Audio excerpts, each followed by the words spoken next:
जय श्री महाकाल। जय श्री महाकाल।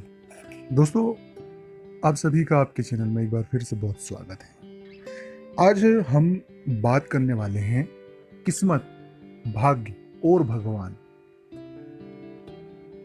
बहुत यूनिक टॉपिक है और ये टॉपिक अभी तक आपने सुना भी नहीं होगी कि हमारी किस्मत कैसे काम करती है, हमारा भाग्य कैसे काम करता है और भगवान की कृपा या भगवान के प्रति हमारी आस्थावादिता ये किस तरह से हम सब चीज़ों को मैनेज करके हम ज़्यादा से ज़्यादा इसका लाभ ले सके। क्योंकि हर एक व्यक्ति को ये लगता है कि मैं बहुत भाग्यशाली हूँ और लगना भी चाहिए, क्योंकि आप इस संसार में जन्मे हैं। तो इस वीडियो को आप पूरा देखिए अंत तक, ताकि चीज़ें बहुत सी क्लियर हो पाए और आप किस्मत के रिलेटेड जितने उपाय हैं, किस्मत के रिलेटेड जितनी चीज़ें हैं, क्यों साथ नहीं देती किस्मत के, क्यों हमारे पक्ष में नहीं है, जितनी भी चीज़ें आपने अभी तक जो भी मन में हो, सभी का जवाब इस वीडियो के माध्यम से आपको मिल जाएगा। उससे पहले एक निवेदन है कि अगर अभी तक आप इस चैनल से जुड़े नहीं हैं तो प्लीज़ चैनल को सब्सक्राइब करें और वीडियो को ज़रूर लाइक करें। और हाँ, इस वीडियो को अपने दोस्तों के साथ शेयर करना मत भूलिएगा अगर आपको पूरा सुनने के बाद अच्छा लगे तो, ताकि वो भी बहुत सी चीज़ें सही तरीके से जान सके। क्योंकि बहुत से लोग किस्मत, भाग्य, लक, डेस्टिनी इन सब में बहुत उलझे हुए हैं और कई बार अपना अहित भी कर देते हैं इस सिलसिले में। तो चीज़ें क्लियर होगी। तो एक निवेदन है कि अपने दोस्तों के साथ शेयर जरूर करें, और एक और निवेदन है कि यदि आप मुझसे बात करना चाहते हैं, कोई भी परेशानी हो, सकारात्मक चर्चा हो, ये परामर्श प्राप्त करना चाहते हैं, तो नंबर चल रहा है स्क्रीन पर। आप व्हाट्सएप पर 24 घंटे कभी भी मैसेज वहाँ छोड़ दीजिएगा, वहाँ से आपको अपॉइंटमेंट मिल जाएगा और अपॉइंटमेंट मिलने के बाद आप मुझसे बात कर पाएंगे। तो प्लीज़ बात करें, बिल्कुल बिंदास करें, कोई दिक्कत की बात नहीं। अब हम बात करते हैं किस्मत और भाग्य की बात।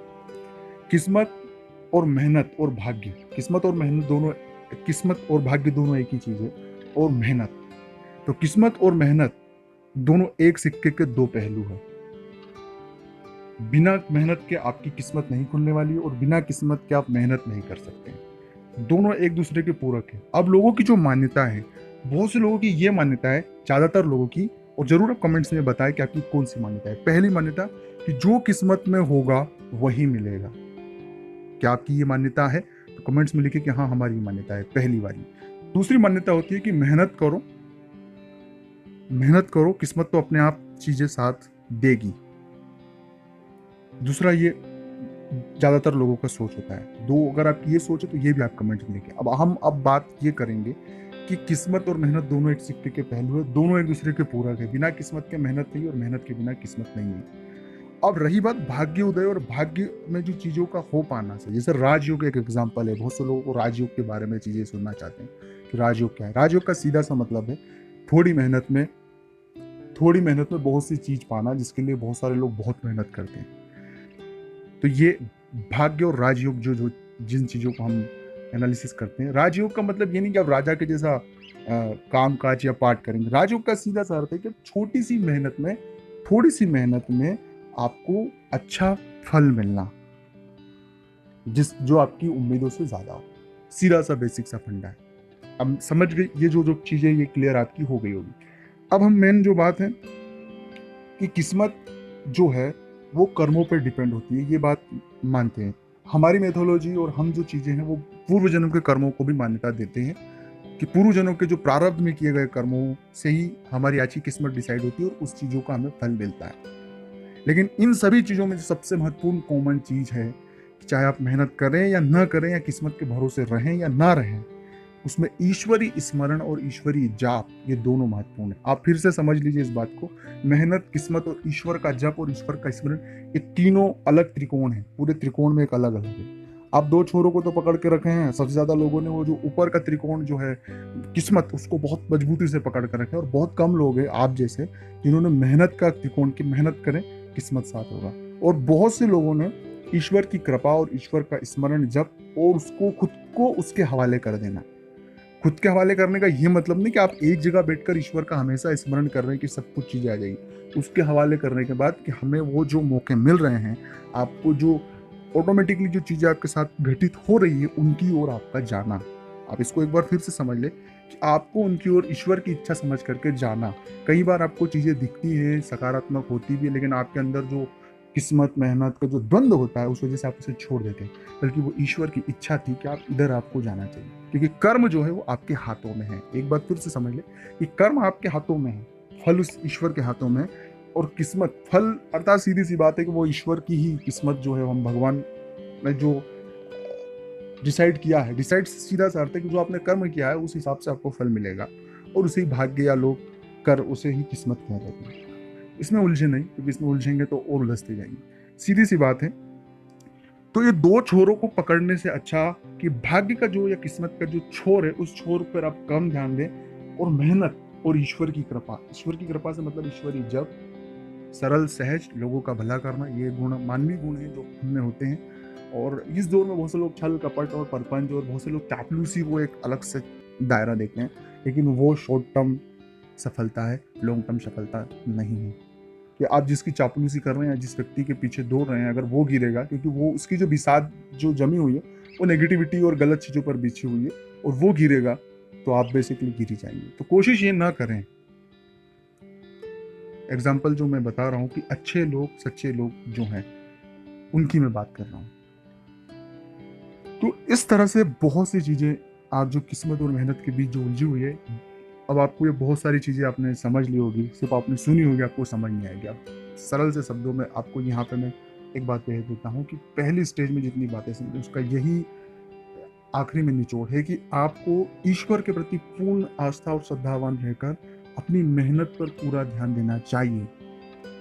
रही बात फल की, भाग्य की, किस्मत की, इन चीज़ों पर हमें ध्यान या हमें इन्हें मैनेज करने का न तो कोई अधिकार है और न ही हमारे बस में है। हमारे पास दो चीज़ें हैं, कर्म और ईश्वर की भक्ति, ईश्वर का स्मरण जप। ये दो चीज़ें हैं हमारे हाथ में, और जो व्यक्ति इन दोनों चीज़ों को बखूबी तरीके से पूरी ईमानदारी से निभाता है, फिर वो किस्मत भाग्य इनकी चिंता है वो नहीं करता है, क्योंकि उसे चीज़ें स्वतः ही मिलती रहती है। और भाग्य किस्मत कर्म सभी नश्वर भी है, अंत में ये बात भी सुनिए।